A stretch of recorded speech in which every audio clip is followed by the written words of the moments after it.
여러분 성경 말씀을 의심해 보신 적 있습니까?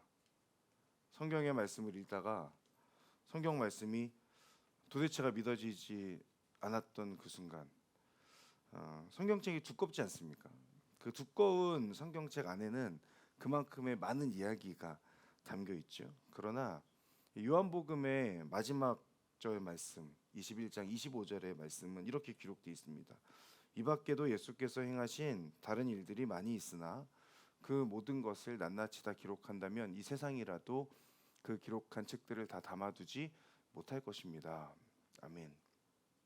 예수님께서 행하신 그 일들을 글로 기록해서 책으로 엮기에는 다 담아낼 수 없다고 말씀하시는 것처럼, 이 두꺼운 성경책에 담겨 있는 그 하나님의 이야기는 사실은 성경 안에 다 담아낼 수 없는 하나님의 역사입니다. 근데 이 성경에 등장하는 많은 기록들 중에는 아무리 이성적으로 판단을 해보고 머리로 계산을 해볼 때 믿기 힘든 내용들이 있는 것이 사실이죠. 이것을 부인하거나 반박하고자 하는 그런 마음은 전 없습니다. 실질적으로 저도 성경을 볼 때 그 가운데 믿어지지 않았던 내용들이 꽤 있었기 때문에 그렇습니다. 그런데 이 믿어지지 않는 내용들이, 그 내용들을 가지고 굳이 반박하거나 부인하지 않으려고 하는 그 이유는, 그 성경에 나오는 그 모든 내용들이 내가 한번 믿어봐야지라고 하는 그 결단으로 믿어진 것이 아니라고 하는 데 있습니다. 내가 한번 이 성경의 모든 내용들 한번 믿어봐야지라고 하는 결단으로 믿어진 것이 아니라, 믿음이라는 것은 하나님의 주권적인 사랑으로 우리에게 주어진 선물이기 때문에 나의 의지와 결단으로 생겨난 믿음이 아니라 나를 향한 하나님의 사랑에 의해서 하나님께서 나에게 주신 선물이기 때문에 굳이 그 내용들에 대해서 반박할 필요가 없다라는 것이죠. 그러니 성경의 기록을 통해서 하나님의 그 사랑을 경험하고 예수님의 은혜를 깨닫게 된 우리들은 그 성경의 많은 내용 중에 머리로 이해가 되지 않는 그런 내용들을 접하게 될 때에 하나님께서 선물로 주신 내 안에 심겨져 있는 그 믿음으로 인해서 그 내용을 받아들일 수 있는 것입니다. 신기하게도 믿어지게 되는 그 은혜가 있는 것이죠. 다 이해되지 않는 믿음의 영역이라고 할 수 있습니다. 이것은 그 믿음이 나의 의지로 생긴 것이 아니라 하나님의 은혜로 생겨난 것이기 때문에 찾아오게 되는, 경험하게 되는 믿음의 신비, 혹은 신비한 믿음의 어떤 그런 영역이라고 할 수 있겠습니다. 그런데 문제가 있습니다. 뭐냐면, 그럼에도 불구하고 내 안에 계속해서 생겨나는 의심과 질문의 존재이죠. 그리고 그 생겨난 질문과 의심을 교회 안에서 말을 꺼내기가 생각보다 어렵다는 데 있습니다. 뭔가 교회 분위기에서 성경의 내용이 믿어지지 않는다고 말하는 그 순간부터, 뭔가 그 성경의 말을 의심하는 그 순간부터 목회자인 저와 그리고 우리 멘토님들과 순장님들로부터 많은 관심을 받게 되실 거예요. 그리고 동시에 여러분에 대한 기도 제목들이 막 공유되기 시작할 겁니다. 우리 누가 있는데 믿어지지 않는다고 합니다. 목사님 기도해 주십시오. 그럼 이제 가서 안수 기도를 해야 되거나 막 그런 상황들이 저에게 찾아오게 됩니다. 제가 처음에 사역을 했던 그 교회에서 청소년을 4년 사역하는 시간들이 있었는데요. 청소년들은 거침이 없습니다. 눈치를 안 봐요. 청년 여러분들, 특히 우리 분들은 좀 신사적이고, 그리고 제 눈치도 조금씩 봐주시는 그런 경향이 있는데, 청소년들은 그 눈치를 안 봅니다. 그래서 그냥 진짜 필터링 없이 바로바로 질문을 하죠. 그때 당시에 제가 이제 토요일 밤에 8시에 그 중고등학생들을 교회로 불러서 매주 기도회를 했습니다. 근데 늘 기도회에 참석했던 친구가 있었는데, 어느 날 기도회가 딱 끝난 다음에 저한테 찾아와서 말하는 거예요. 전도사님, 제가 기도회에도 안 빠지고 예배에도 잘 나오는 거 아시죠? 이렇게 시작된 대화입니다. 그리고 이 친구가 이렇게 말하는 거예요. 그런데 솔직히 말하면 저 기도하는데 성경 말씀이 다 이해가 되지 않아요. 다 믿어지지 않습니다. 어릴 때는 엄마가 아빠가 그냥 믿으라고 해서 일단 믿는다고 말을 했었는데 다 안 믿어지는 것은 아니지만 하지만 성경의 어느 부분들이 믿어지지 않는 부분들이 많이 있어요라고 그렇게 말하는 거예요. 당황했죠. 왜냐하면 얘는 늘 토요일에 오면은 기도할 때 막 눈물로 기도하고 주일에 먼저 와서 기도로 막 준비하던 그런 아이였고 임원단도 하고 엄마 아빠도 잘 믿는 그런 집의 자녀였는데 갑자기 뜨겁게 기도하고 나서 토요일 밤에 저한테 그 얘기를 하니까 좀 당황했습니다. 그래서 제가 그 친구에게 이야기했어요. 너 잘못은 아니야. 일단 그렇게 너가 믿어지지 않고 의심이 되는 것은 너의 잘못은 아니고 믿음은 노력의 문제가 아니고 간구의 문제이니까 우리 같이 좀 기도해 보자라고 그렇게 굉장히 신사적으로 이렇게 다정하게 이야기했던 기억이 납니다. 그리고 이제 앞으로 기도하자고 했어요. 그리고 믿음을 달라고 기도하면 하나님께서 믿음을 주실 거야라고 그렇게 말하기도 했습니다. 근데 그러면서 제가 그 친구한테 얘기했어요. 너 열심히 신앙생활하고 열심히 교회 나오는 거 아는데 내가 기도할 거야. 전사님 기도할 건데 너도 기도를 해야 돼. 근데 기도만 하면 안 돼라는 말도 제가 동시에 했습니다. 간구의 문제이긴 하지만 예수님을 알기 위한 너의 노력도 분명히 필요하다라는 이야기도 함께 해줬습니다.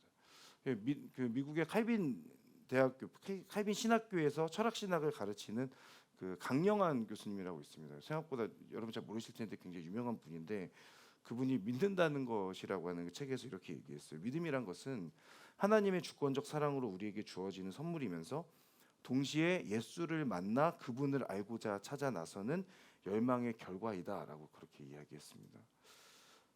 성경 말씀을 의심할 수 있습니다. 의심하는 것이 저는 죄가 아니라고 생각해요.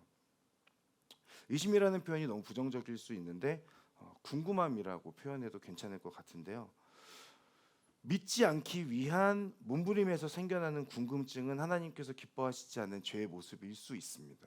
하지만 믿음에 대한 진지한 고민과 어떻게 하면 더 잘 믿어볼까 하는 그 마음에서 생겨나는 궁금증 혹은 그 의심이라고 하는 것은 오히려 그 흔들림을 견고하게 붙잡아주고 이후부터는 반석 위에 선 믿음으로 다져지는 것 아닐까라는 생각을 해보았습니다. 그러니 성경의 내용을 그저 맹목적으로 믿으려고만 하는 것이 아니라 건강하게 의심하는 것 또한 청년의 시기에는 필요하다고 생각해요. 성경의 내용이 다 믿어지지 않을 때 비록 많은 관심을 받게 되는 그런 위험 부담을 떠안다고 할지라도 우리 순 안에서 한 번쯤은 이야기해 볼 수 있는 그런 우리 순모임의 문화가 우리 가운데 있으면 좋겠다라는 생각도 해봅니다. 그러면서 건강하게 의심하는 동시에 기도하고 그리고 궁금해하고 의심하면 더 좋지 않을까라는 생각을 해보게 됐습니다. 왜 이 말씀을 드렸냐면 오늘 우리가 보는 그 본문이 바로 이 믿음과 의심, 그 믿음과 궁금함에 관한 내용이기 때문에 그래요. 오늘 본문은 여러분 저도 그렇고 여러분들도 그렇고 엄청 많이 들었던 그런 내용일 겁니다. 물 위를 걸었던 베드로의 이야기예요. 어제 탄자니아 팀에서 탄자니아 아웃리치 팀 이제 원데이 MT를 했는데 질문을 나눈 시간이 있었습니다. 성경의 내용 중에 현장에 내가 함께 있었다면 좋았을 장면에 대해서 함께 나누는 시간입니다. 방송팀 MT 때도 이 질문을 나눴었는데 다들 뭐 어떤 현장에 내가 있었으면 좋겠다 뭐 이런 얘기들 하면서 울고 불고 난리도 아니었어요. 근데 여러분이라면 성경의 수많은 내용들 중에서 그 장면들 중에서 여러분은 어떤 장면 가운데 내가 그 자리에 한번 함께하면 좋겠다는 생각 해보시겠어요? 여러 가지 있는데 저는 이제 여러 내용들 중에서 오늘 이 베드로가 물 위를 걷는 장면을 선택했습니다. 왜냐하면 저도 물 위를 걸어보고 싶기 때문에 그래요. 얼마 전에 저희 딸이랑 수영을 하러 갔는데 몸도 물에 안 뜨는데 어떻게 물 위를 걸을 수 있지라는 생각을 하면서 물 위를 한번 나도 걸어보고 싶다는 생각이 들었습니다. 근데 오늘 이 본문을 보면서 제자들을 찾아오시고 베드로가 그 물 위를 걷게 된 이 사건, 오늘 본문의 이 사건이 일어난 그 시기가 참 기가 막히다는 생각을 했습니다. 왜냐하면 여러분이 마태복음 14장의 내용이지 않습니까?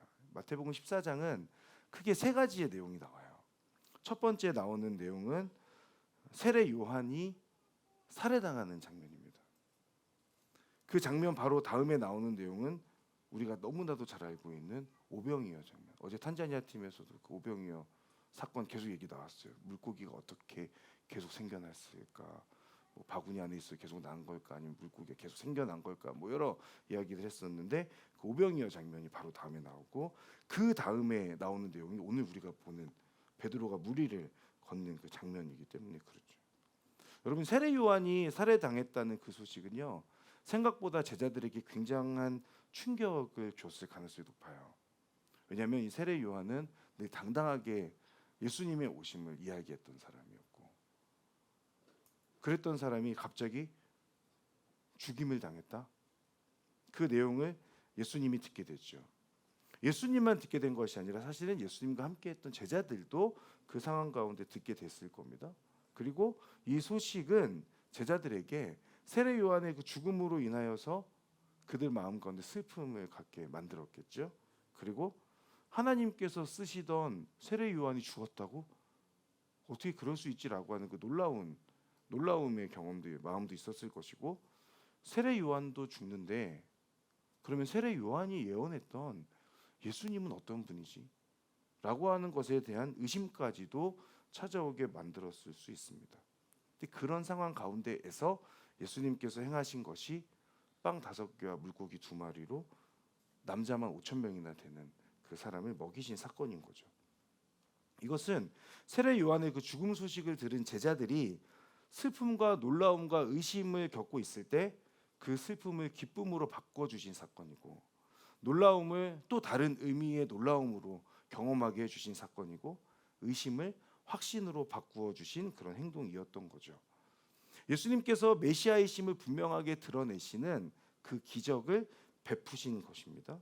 내가 바로 생명의 떡이다라고 하는 그 메시지를 분명하게 제자들이 경험하는 것으로 알게 해주신 그 메시지를 던지는 사건이었던 거예요. 그리고 오늘 본문은 예수님께서 베푸신 그 오병이어의 기적을 경험한 바로 그 다음에 처음 경험하게 되는 사건인 겁니다. 뜬금없이 제자들을 배에 태워서 호수를 건너게 하시죠. 이렇게 시작되는 오늘 본문, 그 본문 속에서 주시는 마음들 함께 나누려고 합니다. 먼저 22절과 23절 말씀 함께 읽겠습니다. 시작. 그 후 예수께서는 곧 제자들을 배에 태워 먼저 건너가게 하시고 무리를 집으로 돌려보내셨습니다. 무리를 보낸 뒤 예수께서 혼자 기도하러 산에 올라가셨다가 날이 저물기까지 거기 혼자 계셨습니다. 아멘. 자, 이 부분을 보면서 여러분 우리가 집중해서 볼 부분들이 있는데 뭐냐면 분명하게 구분하고 계신 거예요. 뭘 구분하고 있냐면 제자들은 먼저 배에 태워서 보내시고 무리들은 어떻게 하셨다고요? 집으로 돌려보내십니다. 그리고 예수님께서는 무리들을 돌려보낸 뒤에 혼자 산에 올라가셔서 기도하시고 저물기까지 혼자 계십니다. 여러분 저물기까지 혼자 계셨다라고 하는 이 부분에서 뭔가 예수님께서 뭔가 의도를 가지고 있는 행동이라는 느낌을 받지 않으세요? 그래서 이 부분을 보면서 굳이 거기에서 혼자 계셨을까? 뭔가 분명히 의도가 있는 겁니다. 그리고 바로 뒤에 펼쳐질 그 이야기를 보면 그 예수님의 의도가 증명이 됩니다. 주님은 제자들을 호수로 그리고 무리들을 집으로 보내시면서 분명하게 구분하고 있습니다. 제자들은 호수로 보내져서 뭘 경험해요? 우리가 아는 것처럼 예수님을 만나게 되는 경험을 하게 되죠. 무리들은 집으로 보내져서 뭘 경험해요? 잘 쉬었겠죠. 예수님께서 집으로 찾아오지 않으셨으니까. 먹을 것이 있었는지는 모르겠지만 일단은 집에 가서 잘 쉬었을 것으로 보입니다. 저는 이 부분에서 제 마음 가운데 딱 처음 이 부분을 다 읽으면서 제 마음 가운데 진심으로 원망이 생겨났습니다. 하나님, 제가 무리가 되지 않게 해주십시오. 제자가 되게 해주십시오. 집에서 쉬지 않아도 되니까 호수로 보내주십시오. 호수로 보내줘서 주님을 경험하는 것, 그것이 주님을 경험할 수 있는 방법이 호수로 보내지는 것이니까 저도 주님 제자들처럼 호수로 가고 싶습니다라고 하는 그 마음들을 갖게 됐습니다. 사랑하는 여러분, 무리가 아니라 제자들이 되시기를 바랍니다. 예수님께서 좀 이따 나오겠지만 저는 무리들 답답합니다. 예수님께서 무리들을 집으로 보내시고 제자를 따로 보내시면 무리들 중에 눈치가 있는 사람이었다면 주님 저도 저 사람들처럼 저렇게 보내주셔야 되는 거 아닙니까? 저 집에 안 가도 됩니다. 집에 가면 먹을 것도 없고 해봤자 쉴 것밖에 없는데 많이 쉬었고 지금까지 뭐 그만 쉬어도 됩니다 라고 하는 그런 내용으로 호수로 보내달라고 했어야 되는 거 아닐까? 라는 그런 생각들을 했는데 그런 말이 없죠. 무리들 다 물론 예수님의 카리스마에 의해서 어쩔 수 없이 집으로 갔을 수도 있습니다. 하지만 저는 답답해요. 집으로 돌려 보내지는 그런 무리가 아니라 호수로 내보내지는 그런 제자들이 우리 모든 갈렙의 식구들이 되면 좋겠습니다. 여러분 배를 타고 호수로 가는 제자들의 모습에서 뭔가 떠오르지 않으십니까? 차와 비행기를 타고 아웃리치로 가는 거. 아웃리치 현장으로 가는 모습이 오버랩되는 거예요. 자, 오늘 저는 대놓고 말씀드립니다. 아웃리치 가자고 얘기하고 있는 겁니다. 24절과 25절의 말씀을 함께 읽겠습니다. 24절, 25절 함께 있습니다. 시작. 제자들이 탄 배는 이미 육지에서 꽤 멀리 떨어져 있었는데 거친 바람으로 파도에 시달리고 있었습니다. 이른 새벽에 예수께서 물 위를 걸어 그들에게 다가가셨습니다. 아멘. 자, 제자들이 탄 배는 이미 육지에서 꽤 멀리 떨어져 있었다. 그들이 있던 곳을 떠나서 나아간다. 뭐예요? 아웃리치잖아요. 아닌가요? 저는 그렇게 보여지는데. 네. 자, 출발했던 곳으로부터 꽤 멀리 떨어져서 목적지를 향해 가고 있습니다. 그런데 한 가지 시련이 찾아옵니다. 거친 바람으로 인해서 파도에 시달리게 되죠. 기적을 경험했던 곳, 예수님께서 오병이어를 베풀어 주셨던 그곳에 그대로 있었으면 좋았을 텐데 왜 배를 보내셔서 이렇게 파도에 시달리게 하시나 제자들이 생각하지 않았을까? 나도 그냥 아까 집으로 돌아간 무리들처럼 집에 있으면은 좋지 않았을까라는 생각. 배에 있으니까 집보다 편하지도 않고 힘들기까지 한 그런 상황이죠. 그리고 무엇보다 내가 원하는 대로 지금 컨트롤이 되지 않잖아요. 내가 하고자 하는 대로 내 마음대로 할 수 없는 상황에 직면합니다. 어쩌면 제자들 중에 누군가는 나도 아까 돌아갔던 그 사람들처럼 집으로 가는 것이 더 나았겠다라는 생각을 했을지도 모릅니다. 그런데 그 가운데 반전이 있습니다. 우리가 잘 아는 것처럼 제자들을 보낸 주님께서 제자들을 찾아오시는 거죠. 그것도 이른 새벽에 물 위를 걸어서 오십니다. 생각하지도 못했던 때에 예상하지 못했던 그 방법으로 주님은 찾아오시는 겁니다. 여러분 저는 아웃리치가 너무 좋은 것이 그리고 여러분에게 적극 추천하는 것이 생각하지 못한 때와 방법으로 나에게 찾아오시는 주님이 있기 때문에 그렇습니다. 더 편하고 안전한 집으로 간 무리들은 경험하지 못하는 절대 경험할 수 없는 주님을 경험할 수 있기 때문에 그런 거예요. 여러분 기억하셔야 돼요. 배에서 거친 바람과 파도를 뚫고 다가오시는 주님이 있다는 겁니다. 거친 바람과 파도가 집에는 없잖아요. 그 다가오신 주님도 없는 거예요. 바람과 파도를 뚫고 다가오시는 그 주님을 경험할 수 있는 너무나 좋은 기회가 여러분에게 주어져 있는 겁니다. 아웃리치. 제가 오늘 너무 대놓고 얘기하는데, 자 제자들을 찾아오시는 그 주님을 맞이하는 제자들의 반응이 둘로 나뉘어집니다. 이 부분 되게 중요한데 26절부터 29절까지 좀 길지만 우리 함께 읽어보도록 하겠습니다. 26절부터 29절까지 읽겠습니다. 시작. 제자들은 예수께서 물 위로 걸어오시는 것을 보고 깜짝 놀랐습니다. 그들이 두려워하며 유령이다 하고 외쳤습니다. 그러자 예수께서 곧 그들에게 말씀하셨습니다. 안심하라, 나다, 두려워하지 말라. 베드로가 대답했습니다. 주여 정말로 주시면 제게 물 위로 걸어오라고 하십시오. 그러자 예수께서 오너라 하고 말씀하셨습니다. 그러자 베드로는 배에서 내려 물 위로 걸어 예수께로 향했습니다. 아멘.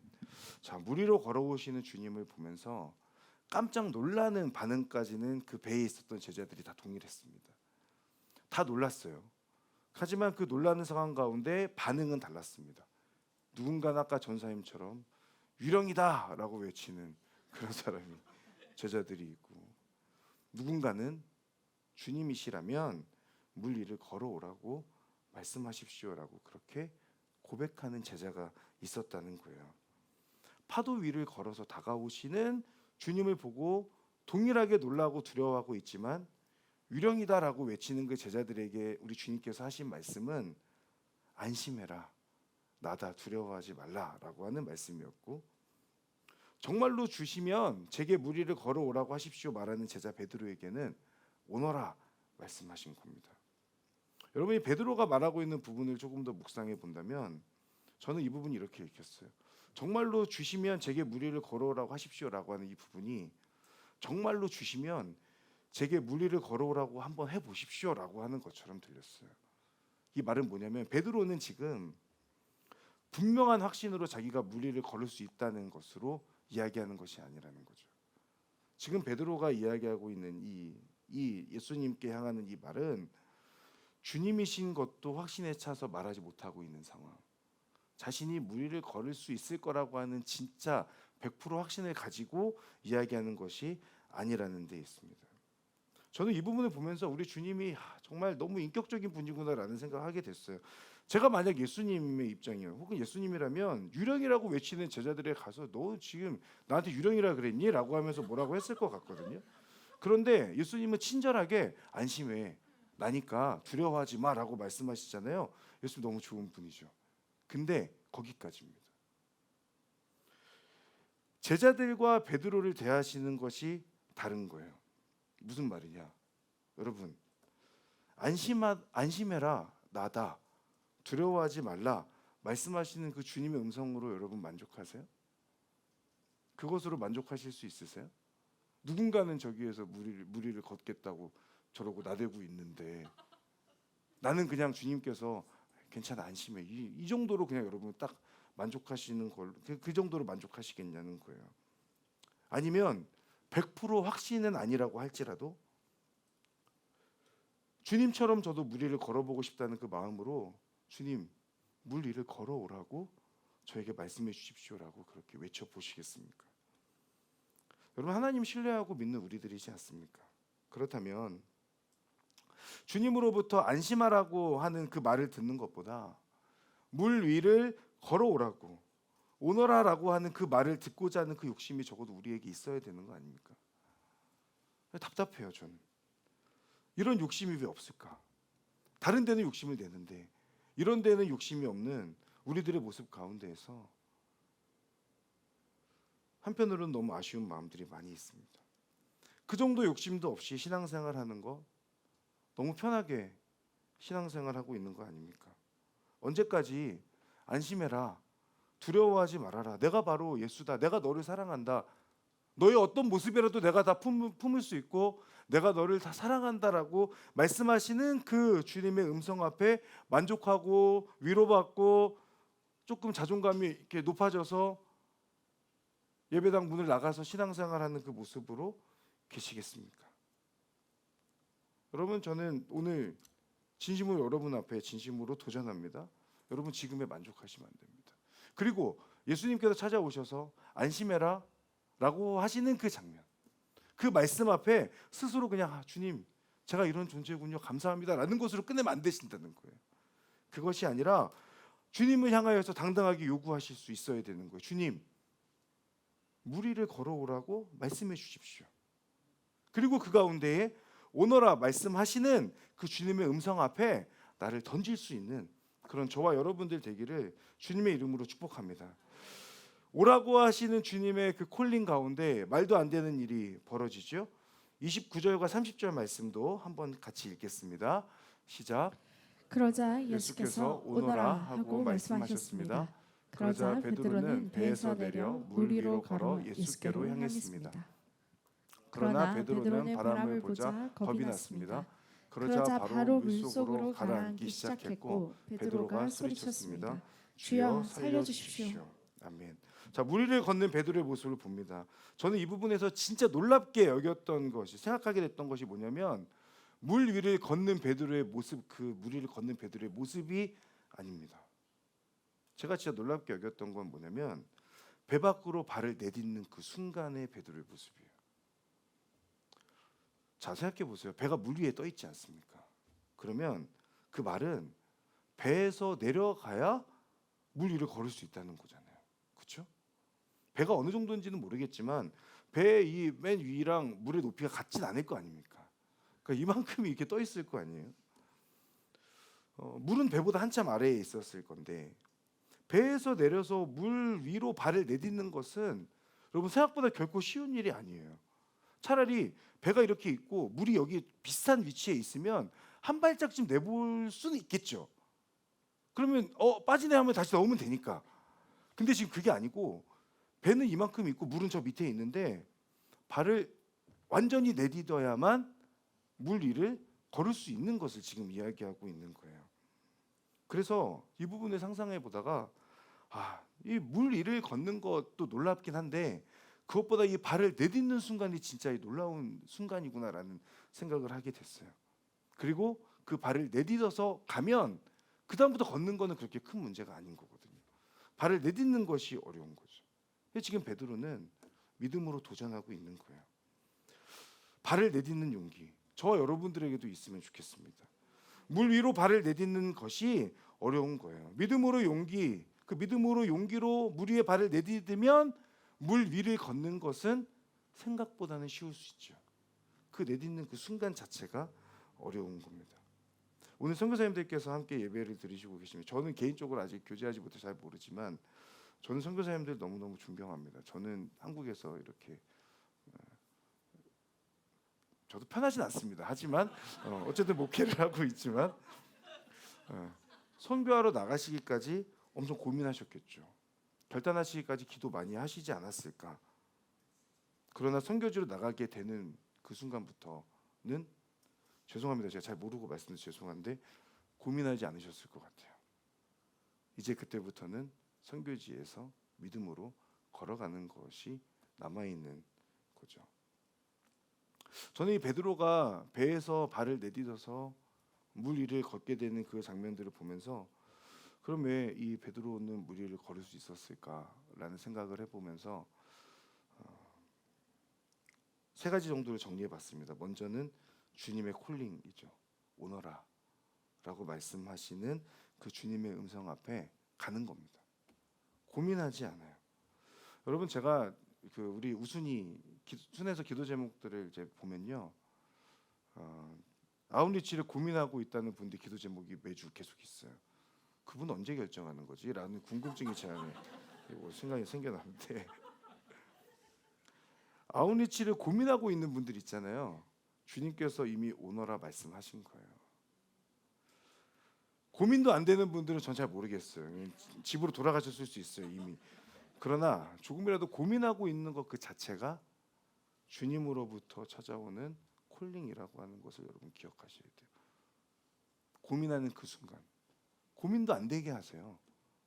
이 중에 분명히 있을 거예요. 저는 고민도 안 했는데요. 네, 그런 분도 있습니다. 전혀 축복의 마음으로 집으로 돌아가시기를 바라고. 물 위를 걸을 수 있었던 비결의 두 번째는 주님이 거기 계시기 때문에 그렇습니다. 주님께서 초청하셨잖아요. 초청은 호스트가 하는 거예요. 호스트는 이미 그곳에 있는 거죠.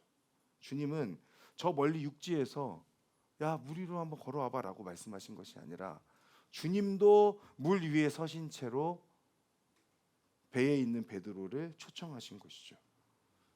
부르신 그곳에 주님이 계세요. 주님이 계시니까 베드로는 물 위를 걷게 되었던, 내디딜 수 있었던 것이죠.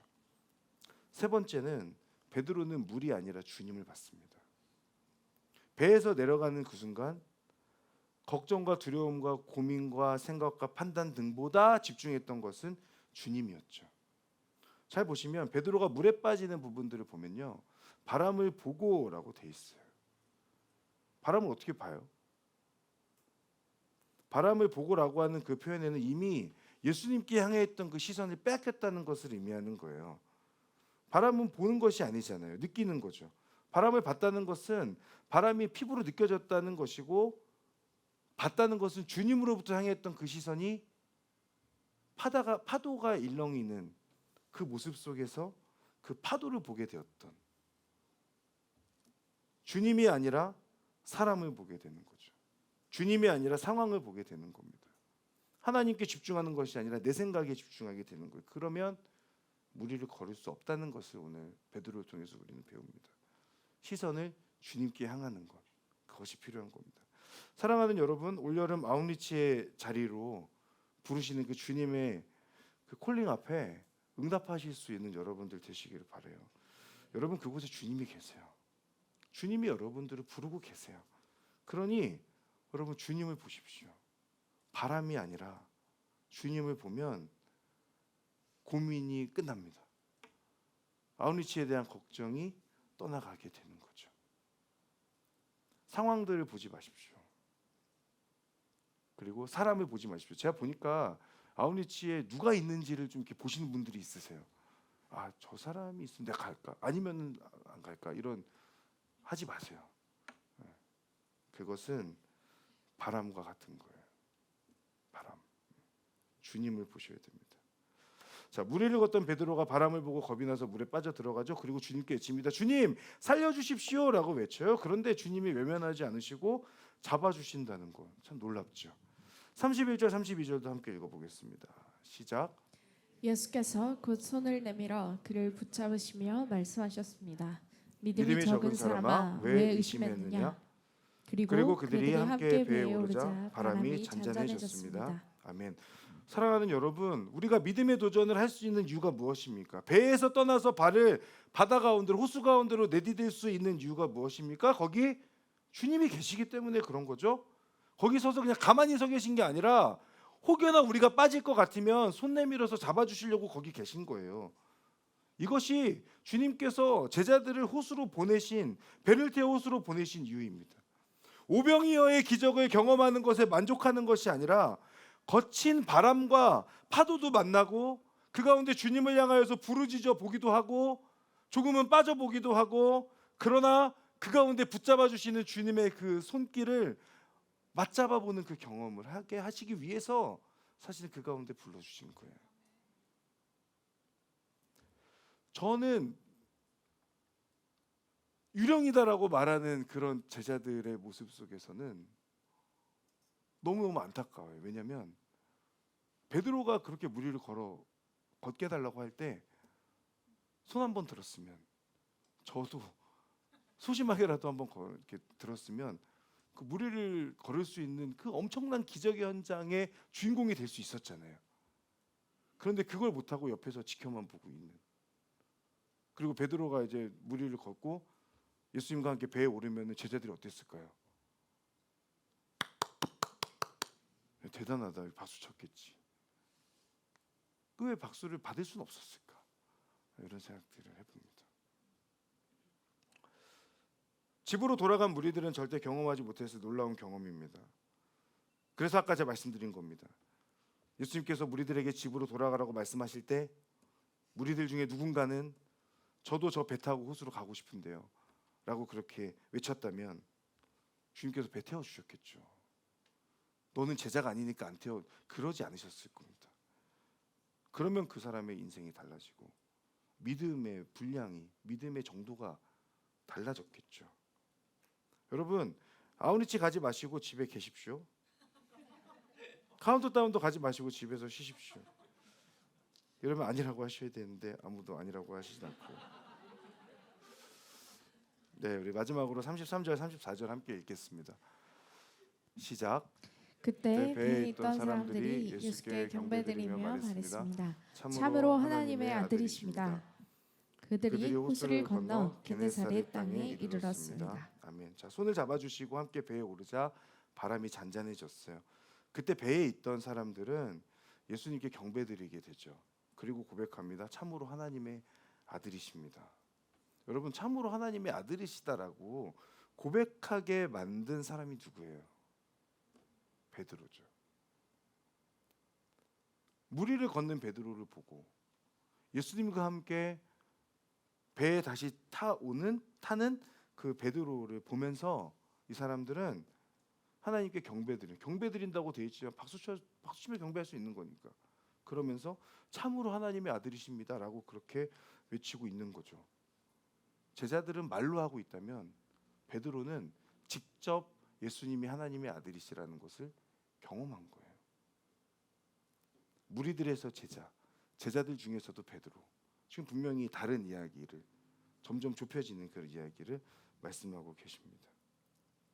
저는 올 여름에 저도 그렇고 여러분들도 그렇고 베드로처럼 하나님을 모르던 사람들이 우리를 통해서 하나님을 알게 되는데 쓰임 받는 사람들 되시기를 바랍니다.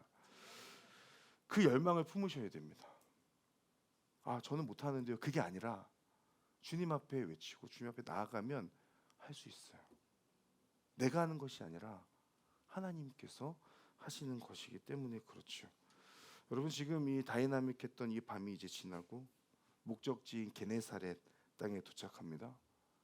호수에서의 경험은 오병이어의 기적이 예수님께만 가능한 것이 아니라 물 위를 걷는 베드로를 보게 되면서 믿는 우리들에게도 예수님이 행하셨던 그 기적이 나를 통해서도 그 기적이 일어날 수 있다는 것을 이제는 조금 믿게 되는 상황들이 되죠. 그리고 그 후에 게네사렛 땅에서는 또 다른 예수님의 사역과 사명이 진행됩니다. 그리고 게네사렛 땅에 도착한 제자들은 아마도 이전보다는 조금은 더 능동적이고 조금은 더 예수님에 대해서 확신을 가지고 전하는 사람들이 되지 않았을까라는 생각을 해봅니다. 저는 분명하게 말씀드릴 수 있습니다. 아웃리치가 목적이 아닙니다. 게네사렛 땅이 목적이죠.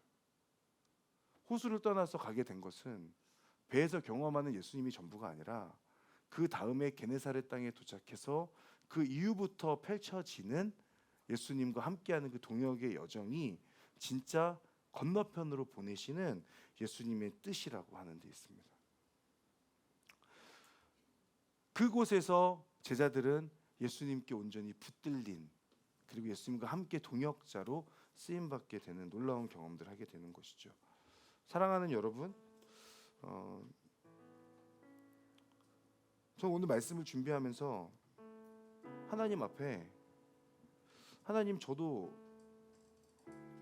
그 베드로처럼 그리고 제자들처럼 배를 타고 호수로 나아가는 그런 담대함이 저한테도 있었으면 좋겠고 물 위를 걷고자 이야기하는 그런 무모함도 좀 있었으면 좋겠고 그리고 배에서 한 발 더 내딛어보는 그런 용기도 저한테 있었으면 좋겠고 물 위를 걷는 그 신비한 경험도 내 안에 있었으면 좋겠고 그렇게 빠지다가 주님을 향하여서 외쳤을 때 주님께서 잡아주시는 손길도 그 손길 한번 잡아보고 싶은 그런 열망들이 제 안에 생겨났어요. 그리고 하나님께서 주시는 그 마음들을 가지고 이 말씀을 여러분들 앞에서 나누면서 여러분들에게도 동일하게 도전하고 싶어요. 바람과 파도 가운데 고군분투하는 경험을 해보시는 여름 되시기를 바라요. 그곳에 계신 주님을 만나실 수 있기를 축복합니다. 주님께서 여러분을 찾아오세요. 그런 주님을 향하여서 당당하게 요청해 보십시오. 저도 무리를 걷게 해주십시오 라고 당당하게 하나님 앞에 요청해 보실 수 없습니까? 그저 유령이다라고 말하는 것으로 만족하고 안심해라 내가 왔다 내가 너를 사랑한다라고 하는 그 말씀 앞에 그저 스스로를 만족해 하는 것이 아니라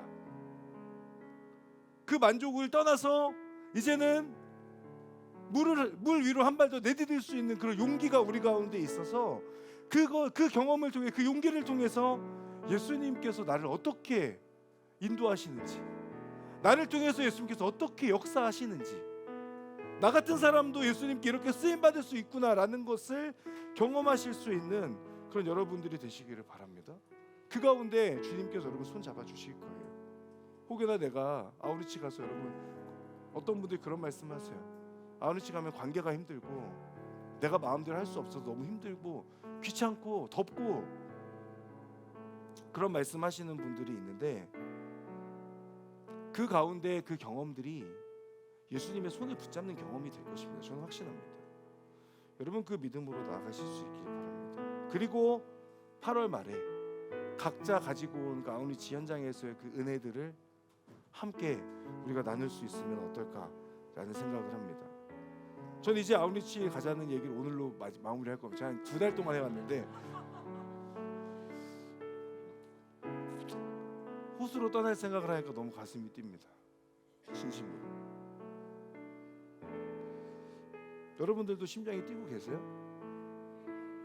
복음을 전하는데 쓰임받는 그런 생각을 해보면 호수로 나아갈 생각을 하면 여러분의 심장도 뜨거워지고 열망이 생겨나고 나 같은 사람을 통해서도 하나님께서 일하실 수 있구나라고 하는 그 기대감이 여러분들 가운데 생겨나십니까? 그 기대감이 여러분들에게 있어서 예수님으로 인해서 나를 부르신 주님으로 인해서 내 심장이 뜨거워지고 그 심장박동이 빨라지고 그래서 주님 앞에 믿음으로 나아가서 나 자신을 온전히 쏟아놓을 수 있는 그런 시간, 믿음의 도전의 시간들 보내실 수 있기를 바랍니다. 그 물 위에 계신 주님께서 여러분들 물 위로 초청하고 계세요. 그 주님의 부르심 앞에 믿음으로 응답하실 수 있기를 바랍니다. 우리 함께 찬양하면서 기도의 자리 가운데로 나아가겠습니다. 여러분 처음 부르시는 찬양일 수 있는데 쉬우니까 우리 함께 찬양을 불러보면서 기도의 자리 가운데로 나아갑니다.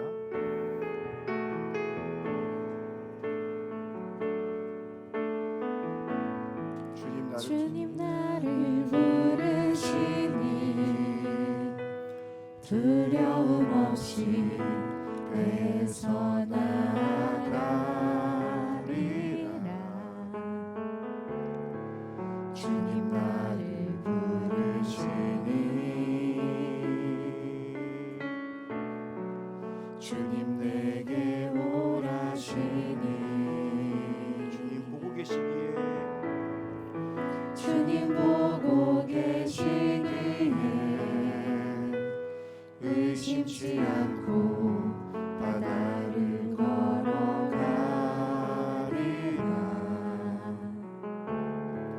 주님 보고 계시기에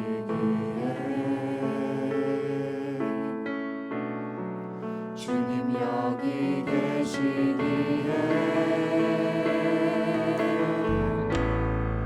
주님 여기 계시기에 이 깊은 바다가 반석이 되고 주님 여기 계시기에 반석 위를 내가 걸어가리라. 주님 여기 계시기에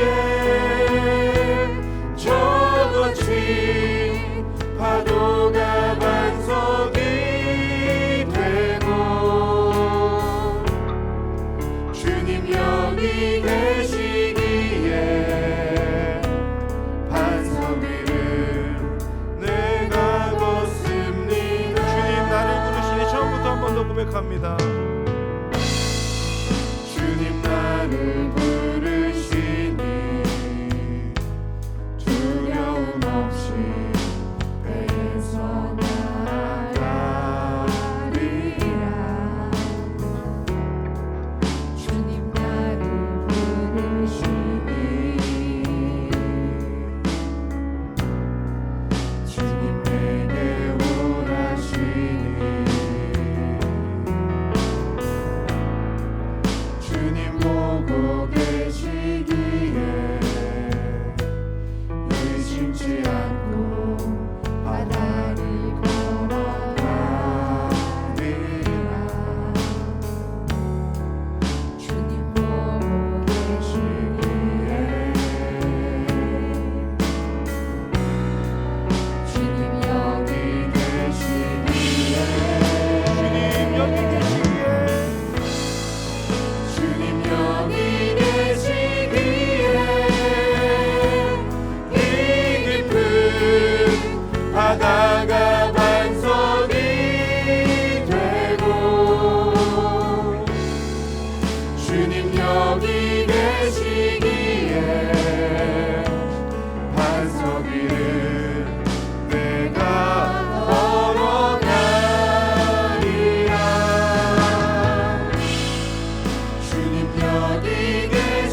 여러분 무리들이 되시지 않기를 바랍니다.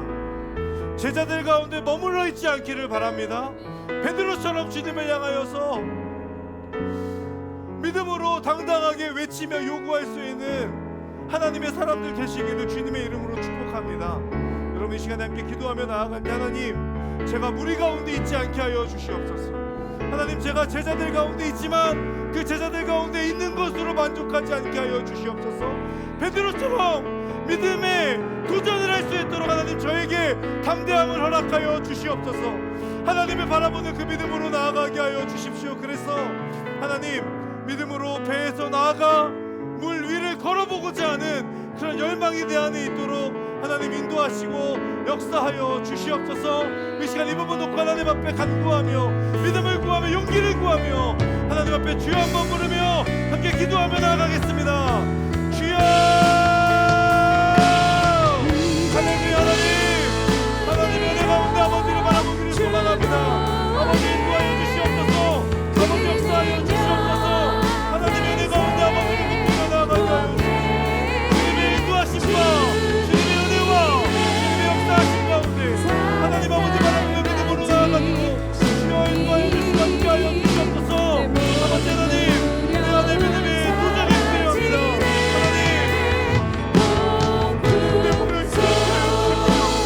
하나님을 바라보는 믿음이 있게 하여 주십시오.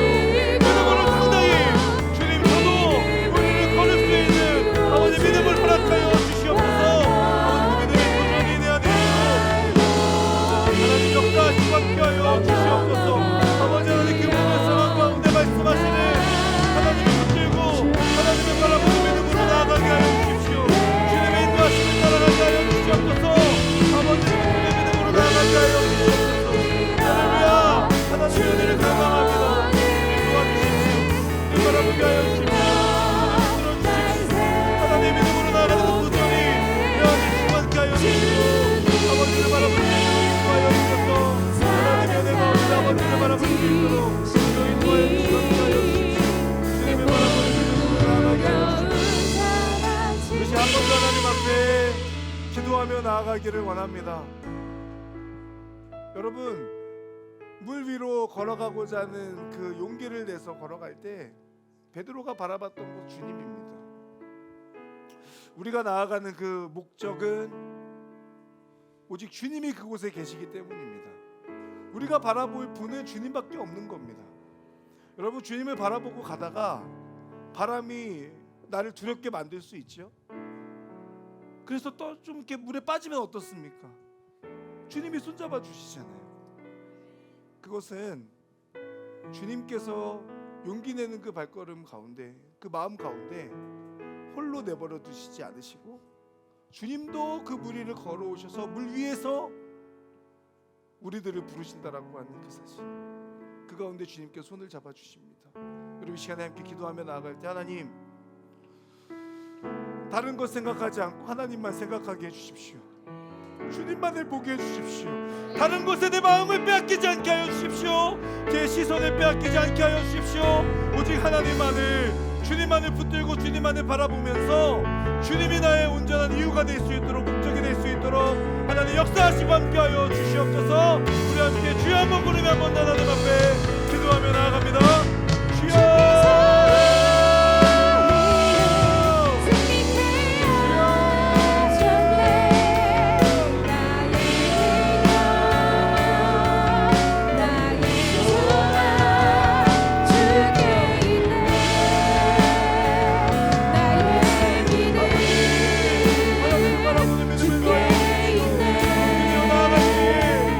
손을 붙잡아 주셔서 주님께서 나의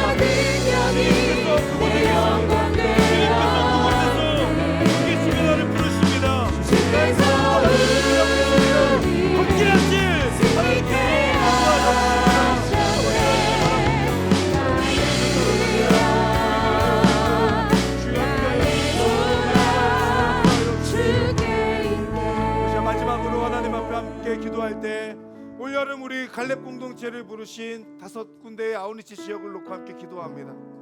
인도를 위해서, 그리고 탄자니아를 위해서, 고창을 위해서, 정읍을 위해서, 파주를 위해서. 여러분, 하나님께서 우리를 불러주셨습니다. 그 가운데 우리를 통하여서 하실 일들이 있으십니다. 하나님은 우리의 헌신을 기다리고 계십니다. 우리의 그 헌신을 통하여서 하나님께서 놀랍게 일하실 준비를 하고 계십니다.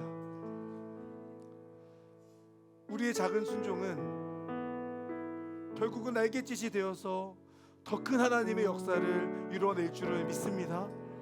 여러분, 이 시간 그 5군데의 아우니치 지역을 놓고 기도하며 하나님께서 주인 되시는 우리 갈렙의 아우니치 되게 하여 주시옵소서. 하나님께서 우리를 통하여 놀랍게 역사하여 주시는 그 은혜의 현장, 그 바로 아우니치의 지역에서, 그곳에서 일어남을 경험하는 아우니치 되도록 주님 도와주시옵소서. 하나님께서 주관하여 주십시오. 하나님이 주인 되어주신 아우니치가 진행되어질 때 그 가운데 놀라운 하나님의 역사하심을 우리 모두가 경험할 수 있도록 아버지 인도하시고 함께하여 주시옵소서. 우리 시간 마지막으로 주여 한번 부르며 함께 기도하며 나아가겠습니다. 주여, 할렐루야. 하나님, 하나님의 마음을 아버지의 바라보시고 나아가여 주시옵소서. 아버지 하나님의 아버지의 아버지의 바라보시고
아버지, 주님께서 물 위를 걸어오셔서 그 물 위에서 배에 타고 있는 제자들과 베드로를 만나시고 그 베드로의 요청에 물 위로 초청하시는 그 주님의 모습을 보았습니다.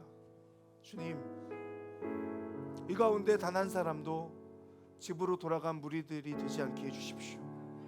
하나님, 제자들이 되어서 주님의 그 역사하심의 현장 가운데 모두가 증인이 될 수 있도록 하나님 인도하여 주시고, 바라기는 우리 모두 믿음의 그 담대한 용기를 통하여서